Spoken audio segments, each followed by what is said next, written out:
तो hello friends, welcome back to my channel. और friend, आज के वीडियो सीरीज के अंदर हम डिस्कस करने वाले हैं हमारे लास्ट टॉपिक को in the subject of IoT. और इसी के साथ आज हमारा जो आईओटी का वीडियो सीरीज है वो कंप्लीट होने वाला है। तो मुझे पूरी उम्मीद है कि आप लोग यहां तक जरूर पहुंचे होंगे। अगर आप यहां तक पहुंच चुके हैं तो वीडियो को लाइक जरूर कीजिएगा और कमेंट में जरूर बताइएगा कि आप लोग यहां तक पहुंच चुके हैं। और थोड़ा सा पॉजिटिविटी के साथ कमेंट कीजिए ताकि मुझे भी मोटिवेशन मिले, क्योंकि उन मोटिवेशन की वजह से ही अच्छे अच्छे कंटेंट में प्रोवाइड करने की पूरी कोशिश करता हूं। ओके, तो आज का टॉपिक है आईओटी केस स्टडीज। इसमें smart home and smart farming आता है। तो इसके अंदर आईओटी की हम बात करें तो IoT technologies is transforming industries by enabling devices to collect and exchange data. यानी ये क्या करता है, इनेबल करता है डिवाइसेस को चीजों को कलेक्ट करने के लिए, एक्सचेंज करने के लिए डेटा को।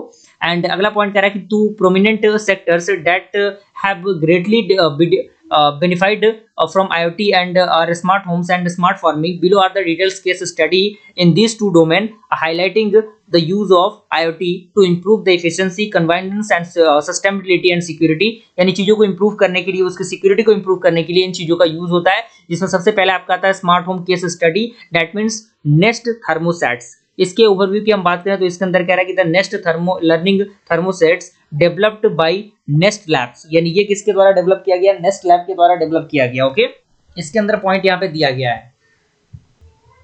तो यहाँ पे आप देख सकते हैं सारी चीजें दी गई हैं। यहाँ पे सारे की फीचर्स यहाँ पे इसके दिए गए हैं। तो ये नेस्ट लैब के द्वारा डेवलप किया गया था, जो क्या है, इज एन एग्जांपल है किसका, how IoT has revolutionised the smart home industry. यानी किस तरीके से जो आपका आईओटी है वो रिवोल्यूशनाइज्ड हो सकता है स्मार्ट होम इंडस्ट्री के लिए। अगला पॉइंट कह रहा है कि this device learns user preferences and habits over time and adjusting home heating and cooling automatically based on occupancy and temperature setting. अगर की फीचर्स की हम बात करें तो की फीचर्स यहाँ क्या है कि सबसे पहला है कि लर्निंग कैपेबिलिटी इसके अंदर होती है। दूसरा आपका आता है रिमोट कंट्रोल इसके अंदर होता है, एनर्जी एफिशिएंसी होती है और इंटीग्रेशन विद अदर डिवाइसेस के अंदर।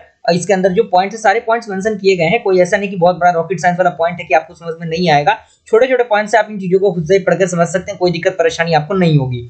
अगला आपका है आईओटी टेक्नोलॉजी यूज्ड। यानी इसके अंदर जो आईओटी टेक्नोलॉजी यूज होते हैं smart home case study Nest thermostats के अंदर। तो सबसे पहला आईओटी यूज्ड टेक्नोलॉजी है सेंसर, दूसरा आपका है क्लाउड कंप्यूटिंग, तीसरा है वाईफाई एंड ब्लूटूथ, चौथा आपका आता है डेटा एनालिटिक्स। अगर हम इसके बिजनेस बेनिफिट्स की हम बात करें तो एनर्जी सेविंग का काम करता है, कन्वीनियंस का काम करता है और सस्टेनेबिलिटी का काम करता है। चैलेंजेस की हम बात करें तो इसके अंदर चैलेंजेस क्या क्या आते हैं। तो सबसे पहला चैलेंज आता है प्राइवेसी कंसर्न का।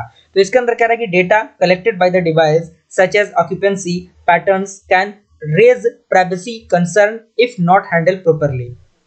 ओके, यानी अगर चीजों को प्रॉपर्ली हैंडल हम नहीं कर पाते तो कहीं ना कहीं चीजें हैं, डेटाज हैं, उनकी जो एस्टेबिलिटी होती है, उनकी सिक्योरिटी होती है, वो जरूरी होती है। दूसरा आपका आता है डिपेंडेंसी और वाईफाई, यानी ये वाईफाई पे डिपेंड रहता है, इसलिए ये थोड़ी सी चीजें डिस्टर्ब करता है चीजों को। दूसरा आपका आता है स्मार्ट फार्मिंग केस स्टडी, जो कि जॉन ड्रीज आईओटी इंडिविजुअल ट्रैकर के द्वारा ये क्या किया गया था, डेवलप किया गया था। तो इसके ओवरव्यू की हम बात करें तो जॉन डीरी ने बताया था कि लीडर इन एग्रीकल्चर मशीनरी, यानी ये एक लीडर है एग्रीकल्चर मशीनरी के अंदर, जिनके पास क्या आता है has integrated IoT technologies into the it's equipment. यानी उन्होंने अपने इक्विपमेंट्स में अलग अलग आईओटी टेक्नोलॉजीज लगा रखी थी, जैसे कि ट्रैक्टर एंड कंबाइंस, साथ ही साथ इनहेंस करना प्रिसिशन फार्मिंग को, और through the use of connected machinery, यानी मशीनरी को कनेक्ट करके जो जॉन ड्रेस थे उन्होंने इनेबल किया फार्मर्स को मॉनिटर करने के लिए और ऑप्टिमाइज करने के लिए अपने फार्मिंग ऑपरेशंस को रियल टाइम में। ओके, यानी कहने का मतलब क्या है कि खेती में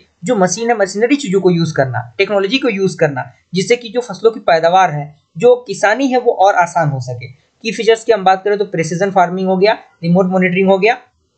उसके बाद आईओटी टेक्नोलॉजी यूज जो होता है वही है सेंसर है, जीपीएस है, क्लाउड कंप्यूटिंग है, big data and artificial intelligence है। बेनिफिट्स वही है, इंक्रीज करना फसलों की पैदावार को, यानी increase the crop yield, increase the reduce the cost, यानी जो भी कॉस्ट है उनको रिड्यूस करना, सस्टेनेबिलिटी प्रोवाइड करना, लेबर एफिशिएंसी प्रोवाइड करना, यानी लेबर को कोई दिक्कत परेशानी ना हो। चैलेंजेस की हम बात करें तो हाई इनिशियल इन्वेस्टमेंट की जरूरत पड़ती है इसमें, क्योंकि एक बार इन्वेस्टमेंट तो जरूरी है इसमें, क्योंकि बड़ी बड़ी मशीनें जो होती हैं, टेक्नोलॉजी बेस्ड मशीनों की खरीदारी जो होती है वो थोड़ी सी महंगी पड़ती है। दूसरा आता है कनेक्टिविटी इशू, यानी उसके कनेक्शन के लिए भी इशू होता है, और डेटा सिक्योरिटी की भी जरूरी होती है। अब यहाँ पे कंपैरिजन है home smart home versus smart farming के क्या डिफरेंसेस हैं। हो सकता है कि एग्जामिनेशन में आ जाए, अगर आ जाए तो सारे पॉइंट ऑफ व्यू से आपको लिखने की जरूरत है। इसी के साथ फ्रेंड हमारा ये जो सब्जेक्ट है इंटरनेट ऑफ थिंग्स आज कंप्लीट होता है, और लगातार हम लोगों ने लगभग 1-1.5 महीने के अंदर अंदर इंटरनेट ऑफ थिंग्स को कंप्लीट कर दिया।